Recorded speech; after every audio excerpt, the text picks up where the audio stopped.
Rainy, dreary day here in Sisters, but Skip Armstrong, actually J. Chester Armstrong, aka Skip Armstrong, is about to open up one of his latest works here to the public, which is already a sold commission piece. But he's about to undo it. Here, this is just stuff he has sitting out in the shop here. You gotta check out some of this work for reals. So. Look at that. Oh yeah. Nice stuff. So he's in here talking, so we're going to quiet down and we're going to get on in there. Yes, sir, we are.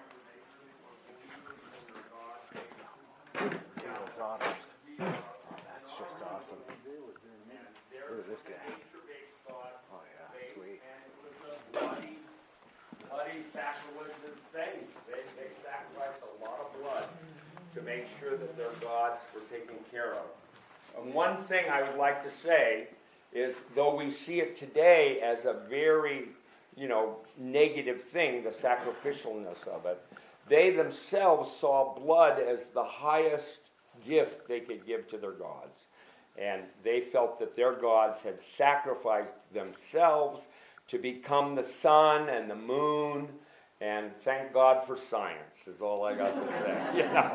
Thank God we don't have to support the sun coming up every day out of the underworld, which is their belief structure. So I really appreciate their culture, and I appreciate also the fact that a mere handful of Spanish, in their blind belief in their own supremacy and rightness, 500 of them landed in Veracruz in 1512 and marched on the Aztec Empire and literally conquered it. 500 Spanish, with the support of all the tribes that hated the Aztecs, of course. But it's a remarkable story of conquest, and one of the things I appreciate in the piece is honoring that culture that did that.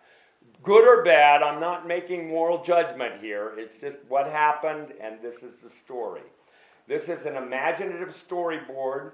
It's read in pictures and vignettes, not in words, and you read it because we're Western, we read it from the top, left to right, top to bottom, but all the action lines running through it, which you'll see, the sculptural element, kind of is designed to carry your eye from the left to the right. The energy is going from the left to the right, from the top to the down, left to the right. A lot of energy, a lot of movement, a lot of incredible features of characters in animation. And this is something that's completely new to me, and I am proud of the fact that I was able to pull it off.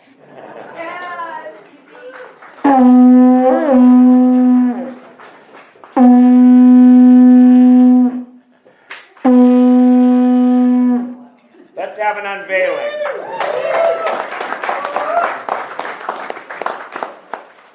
Let me hold it. Let me get this down. Don't want to drop that one. Yeah, I don't want to drop that one. Okay, the unveiling of the conquest.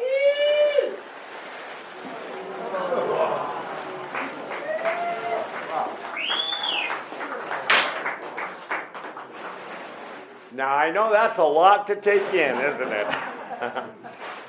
That was a lot to carve.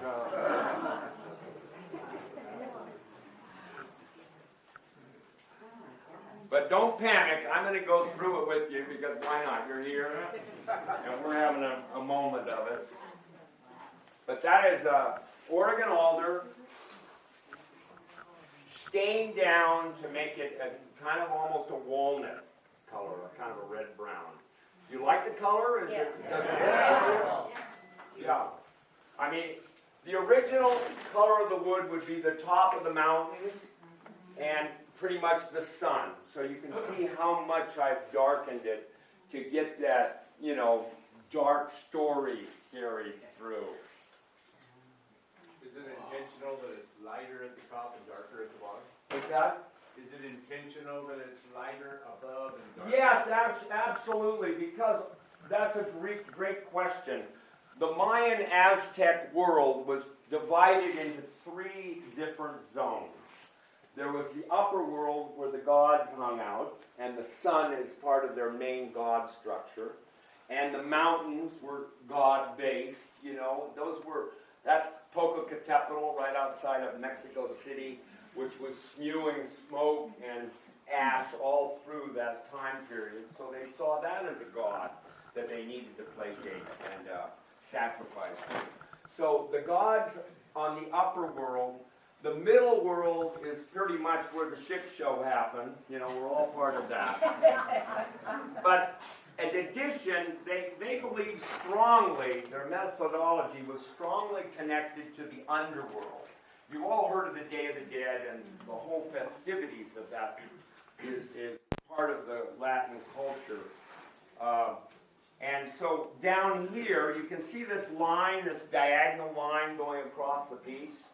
Underneath that is the underworld. So that's an answer to your question. We got the light on top, the middle kingdom, which was the one world, according to the Aztecs. Their world was the one world. And underneath was the lower world of the underworld, basically. So let's go through the storyline. Remember, this is a creative mind that created this, and it's a storyboard, but it takes a creative mind to read it and appreciate it. So you have to animate it in your own being. It takes interaction.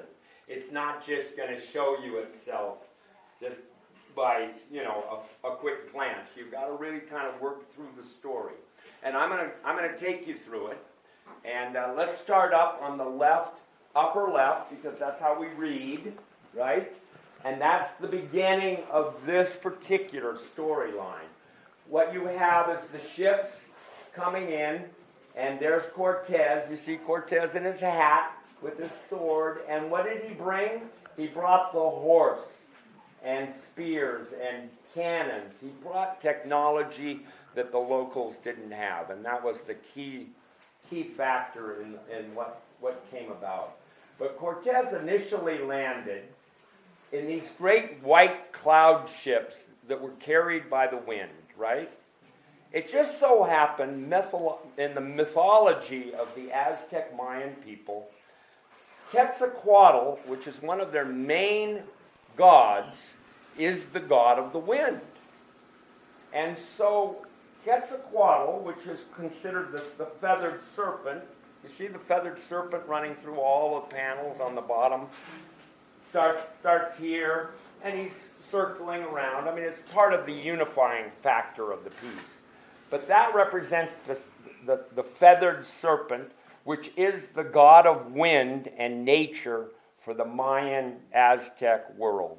So when Cortes showed up in these great wind ships from the east, where Quetzalcoatl was seen to be departing, they took him into their culture as a god. And that was his big break. Instead of the big annihilation, because the Aztec people were warriors through and through. It was a warrior culture. They could have wiped him out, but they didn't. They invited him in because of this little storyline that he just happened to trip into. And that was a big break.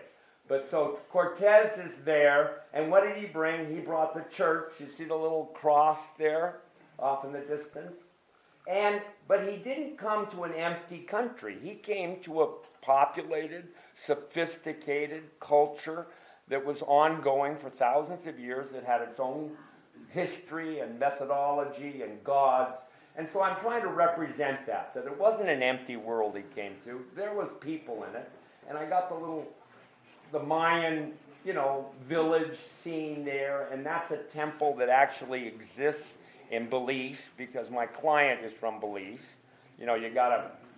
And this is Chichen Itza, the idea of this temple.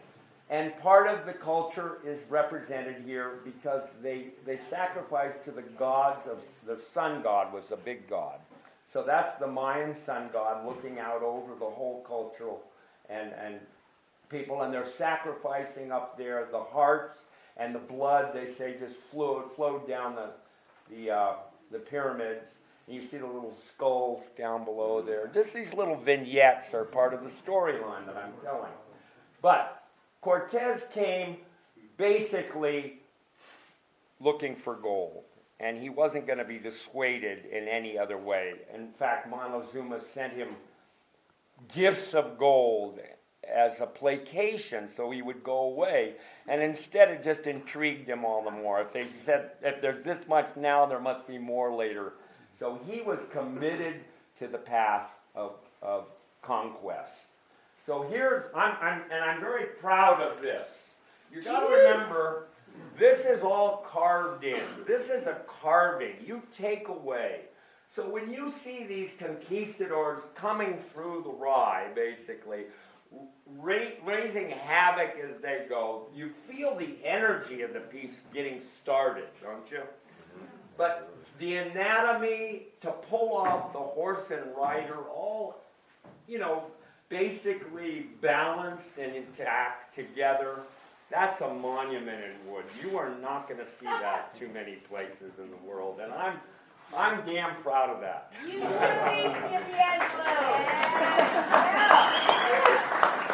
Yeah, I mean, really, that's a big statement there. If I didn't do so many damn horses, I'd never. But the horse and the rider is a whole different level.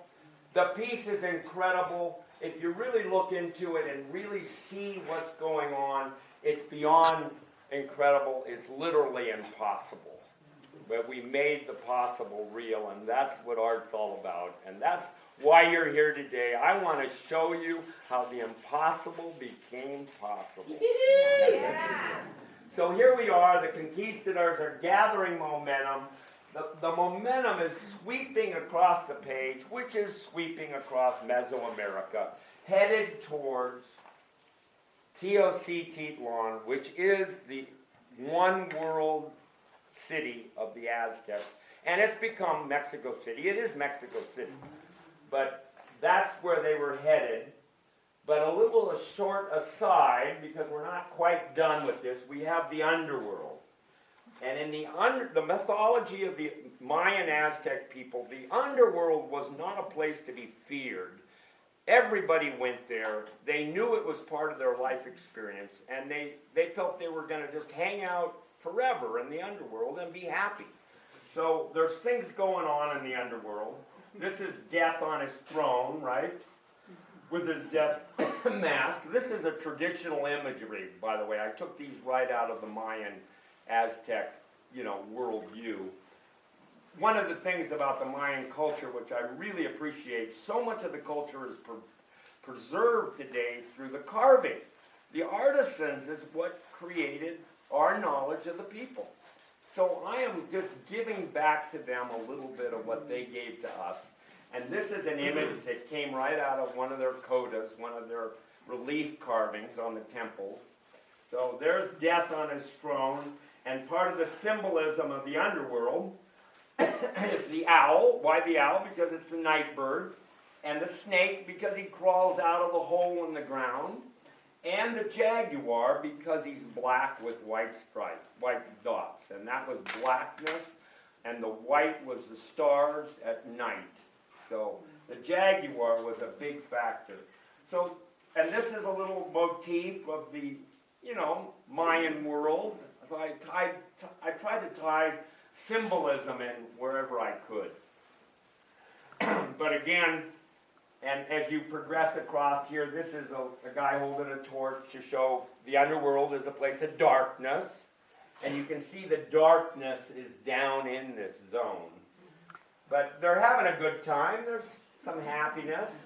But going over to the center figure here, and if anybody remembers the first piece in Javier's, I had that same image there. I thought it was such a great image, I was going to use it again. Why reinvent the wheel, So I reused that image of basically the duality of the Aztec Mayan world is night and day, the battle, the perpetual battle. They sacrifice so much blood to make sure that the sun, representing this character, came up every night, every day. You know, when they saw the sun rise, they said, oh, all our sacrifices have been worth it. And what's the 1 or 2 or 10 or 15 or 20,000 people did if the whole world is protected, you know? So that was their thinking process, and it was a strange one. Like I say, thank God for science. We cannot get rid of science, people. That is our savior. But anyway, that's the battle between night and day, the ongoing battle, which makes the sun and the sky work, and it's part of the battle is the ball game, and that's a big factor in Mesoamerican culture, the ball game. They can't use their hands, and they have to just bump that ball with their shoulders and their, you know, whatever they got, no hands, and they got to put it in this hoop that is like 20 feet up on the side of this, you know, the temples. And literally, there's speculation that nobody ever got there. How do you do that? This big old ball bounced up 20 feet. But I guess they were really great, you know, athletes in order to do that. So again, that's the underworld. This little character here, by the way, is called the jade head, and that was an artifact that was found in the Mayan, you know, temples. And so I put that in there just to represent Mayan culture. And but what we have, again, going back, is Cortes landed. He was treated a god. He got his momentum. He battled his way across Mesoamerica. And in battling the troops and the local culture, and he won out against tremendous odds. And so that just reiterated the thought that he was the god and he was undefeatable.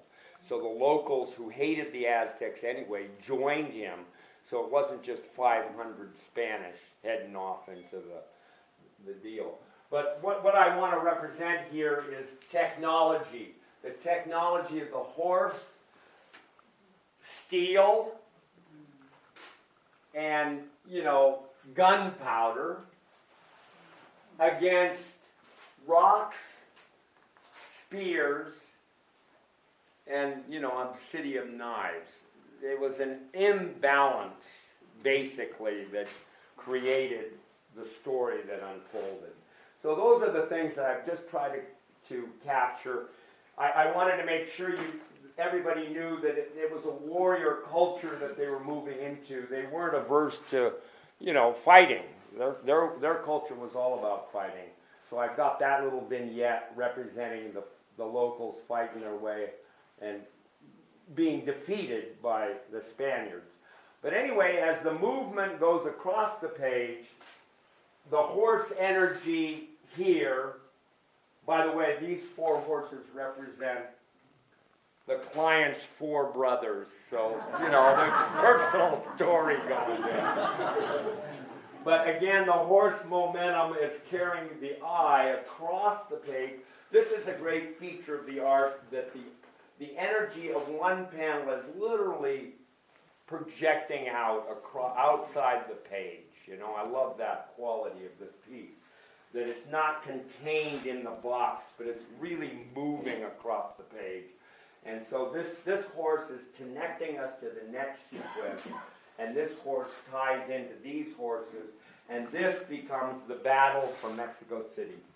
And if you look at it carefully, you'll see there's a wall behind these characters, and this is, you know, the structure of the actual city. That's the one world plaza that is being represented, where the battle for Mexico City took place. And this is actually taken off of artist renderings of the temples in the square. That's the temple to the war god and to nature. And the character up there, we all know that as the eagle, but do you know why that's there? Do you know why the eagle is represented here? Does anybody know the flag of Mexico? What's right in the middle of the flag of Mexico? The eagle on the snake on the cactus. And that image was, in the Aztec mythology, they were told where they saw that image, that's where they were going to establish their city. So they actually saw that at where Mexico City became established. That was the image they saw, and that told them that was the place to build their city. So when anybody who knows anything, needless to say, we're not there, but if they saw that, they would say, "Oh, that represents Aztec, Tenochtitlan, Mexico City." Bam, done. So that image is really a strong one. Popocatépetl and the mountains are surrounding. You can see the lake right up there right below the mountains with the ships. Cortes built these ships in order to secure the lake and the waterways that was surrounding the city of Mexico City, or Tenochtitlan. But anyway, this is a great imagery.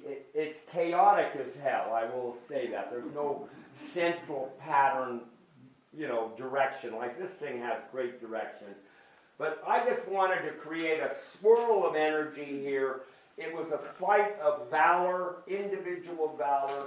The natives themselves weren't slouchers. This is the eagle knight, which is a big feature in the knight. There were the jaguar knights and the eagle knights, so that represents one of the supreme, warriors of the Aztec world. And then it's just what's happening, the battle scenes. But remember one thing, I had to carve this. I mean, look at the anatomy is pretty decent considering. It started with a chainsaw. And the chainsaw reality here. And I am very pleased with how reasonably good the anatomy really is. And how extensive the imagery is. And then you can see all these little, the swords and battle axes and all of that. But what's really nice is, I think, the cityscape itself. That line moving up was a really strong line. You can see it right on the edge of the temple square, and the temples just rise up really nicely. It was fun to do, and when it came together like this, both Jan and I said, "Yeah, that's good. We're good on that." So then, here down in the Underworld, which is ongoing, you see the Underworld connects all the pieces. But as you can see, the angle is down, because this culture that supported so well the Underworld was being eclipsed. It was going down, and the world that was coming didn't see the Underworld in the same sense that the Aztec Mayans did. So everything is fundamentally changing. But for this moment in time, we still have the Jaguar man god hanging out, Lord of the Underworld. You see him. That's such a great feature. It's such a great character, I think, to see him solidly there in the snake of Quetzalcoatl. And again, the Underworld was a happy place. People were hanging out, having a good time. Look at this little guy drumming. This guy's dancing. I mean, real characters, but I had to lighten the load a little bit here. And so those three characters are doing a real justice to us all, that they kind of lighten the darkness of the whole story as just hanging out, having a good time. Here, this guy's hanging out to eternity in the Underworld, happy to be there. Some other characters. So this is the Underworld. As it's progressing, it's getting less and less, because this civilization that supported it with endless sacrifices to the god of sun, the god of wind, the god of rain, the god of harvest, the god of plenty, the god. They have so many gods that they were supporting. But that whole world was coming to an end, and the ending is represented right here. This is the period in the sentence. You can see sculpturally the movement is going across the page, And all of a sudden, bam, this is the end, because this represents Montezuma, the last emperor of the Aztec Empire, which was an empire of 20 million people, stretched coast to coast. There was an empire. And the city of Tenochtitlan, at the time Cortes came, was the grandest, greatest, biggest city in the world. No slouchy deal. They had plumbing, indoor plumbing. They had gardens that were just, way ahead of themselves. In fact, I read a book. You wonder how I get all this storyline. There's a book out that Diaz is the guy who wrote it. And he was actually with Cortes on the conquest in 1512. And he wrote a book about the experience, and you can read it today. And it's eyewitness. It isn't a storyboard. It is the eyewitness. And he said, when the Spaniards came over the rise and first laid eyes on Tenochtitlan, Mexico City, they thought they had gone to heaven. They could not believe a city could be so beautiful. And what did they do? In a matter of, 3 months later, it was razed to the ground, and the culture had completely ended. And it was partly the mismanagement of Montezuma. He didn't take forceful action. He thought he could placate Cortes and the Spaniards by treating them nice, and that didn't work too good. But anyway, this is the end of the Aztec Empire as it was known. This is Montezuma being strangled. And Montezuma is being strangled because though he converted to Christianity, which is very interesting, he was still an Aztec at heart. And part of the Aztec culture was if you died in battle, if you died from strangulation, if you died in childbirth, if you were a young person who died just by dying, you went to the good part of the underworld. So he was worried about his future, so they devised a way to strangle him. So that's a little historical footnote, but it's the end of the panels, 1, 2, end of the Aztec world, and now we move forward into the next sequence of this piece, and it's colonial Mexico, and the aftermath of all of this is that. And of course we know the dominant became the Catholic Church, and if you see up there, you can see this represents the temples literally were torn down. All these great edifices that have been 500 years in the building were literally torn down by the Spaniards, and all of the literature of the culture were burned by the Spanish priests, which is a shame in this day and age, because it would have been great to have been more connected to their culture. Right now, we're just connected through the temples that are left, through the carvings that they've left. But there's the destruction of the temples represented by that. Stories, right? Little vignettes to tell the story. And the rise of the Catholic Church.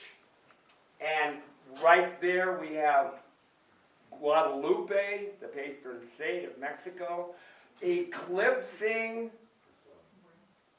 the Mayan sun.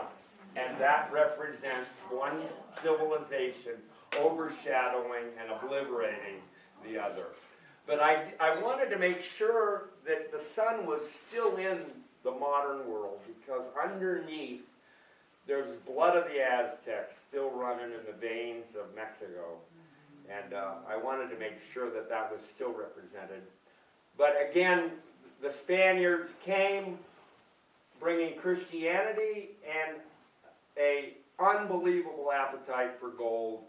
So here we have the locals turned into miners, the church being supported by the military, and there's the gold being hauled off to the ship that's headed off to Mexico. So there's a cute little vignette there that tells that side of the story.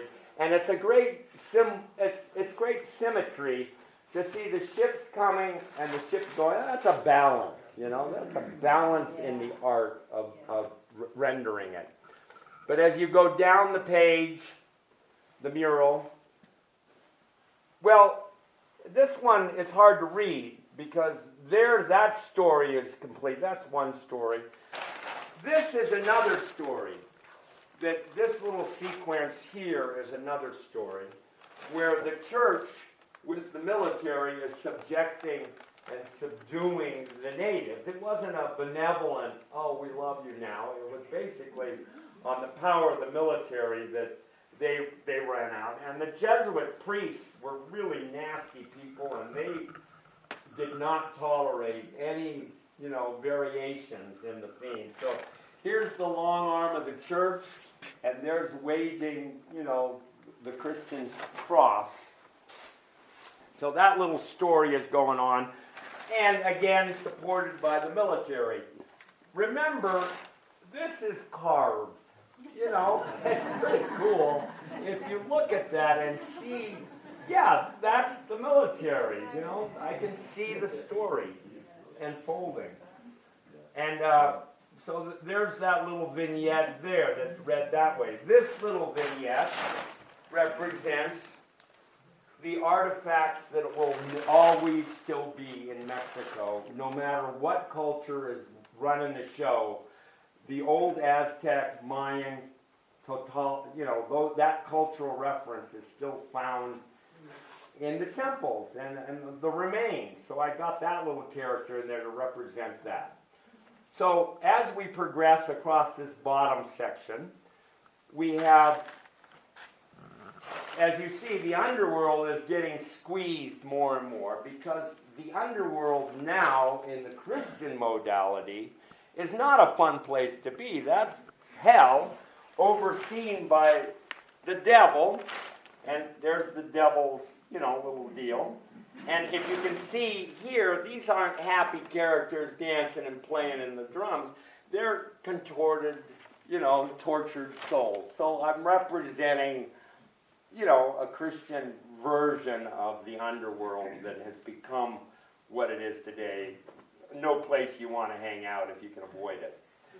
But in any case, back to the beginning, this whole center section, remember this is being carved for a client. Remember I put his 4 brothers in as the conquistadors, and now I put him and his wife in as the recipients of all the world that has become to this day. And so they're having a little shindig there. I'm kind of proud of her physique, she's looking pretty good there. He actually sent me a picture of his wife, and she kind of looks like that. So, because he did that, I knew it was important to him. So I, tried to do justice to it. And I got the little dance going on, and mariachi band, little humor going on there. I'm quite proud of those guys. We have here a little feature, water feature, which represents, civilization a little bit, indoor plumbing, if you will. And this is the hacienda, which is his hacienda. His father's hacienda is actually represented there. And these are his 3 kids, so, I'm covering the whole basis. But remember, this is his lineage, his storyline. He has the blood of the conquistadors running through his veins. This is an important history to him. And we are coming to the end of this whole scenario, and you've been very patient with me going through this. But I want to point out one big feature, which is the biggest feature almost of the whole thing, and it represents the old world religion of the Quetzalcoatl, the feathered serpent, the god of wind, the god of nature, the god of, plenty, and basically a nature god, being stopped by the new modality of the Christian church. And so this is what became of Mexico, and this is putting down and stopping our connection with Mother Nature, even though it was a violent one because they lacked the science to know, it was still an important connection. So I'm throwing a little twist there in how do you interpret this? Is this a good image or a bad image, And I got the devil and the church going right together, so there's a little bit of an angle going there. But that is the story, and that's the image that I wanted to unveil to you here today, because it is one hell of a piece of work of art.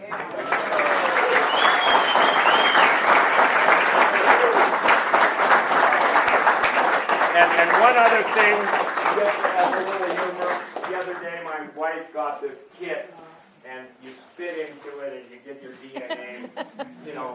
Yeah, that's her. You've all done that. Who's done it? Well, mine came back last week, and what do you think I'm part of? Then. No, Michelangelo. Here's two. That's not. Skippy Angelo. Skippy Angelo. That's yeah. not a big stretch. Yeah. Well, thank you, lovely. Those are lovely. And I hope you enjoy. Filming the guys too. Filming the guys too. And that's the whole Joey. thing? Yeah, I got the whole thing. This Good. is a cut. This is a wrap. This is Joe Leonardi, and I'm filming the guy, and I'm filming the guys too. Hey, huh? Or what? Hey, or what?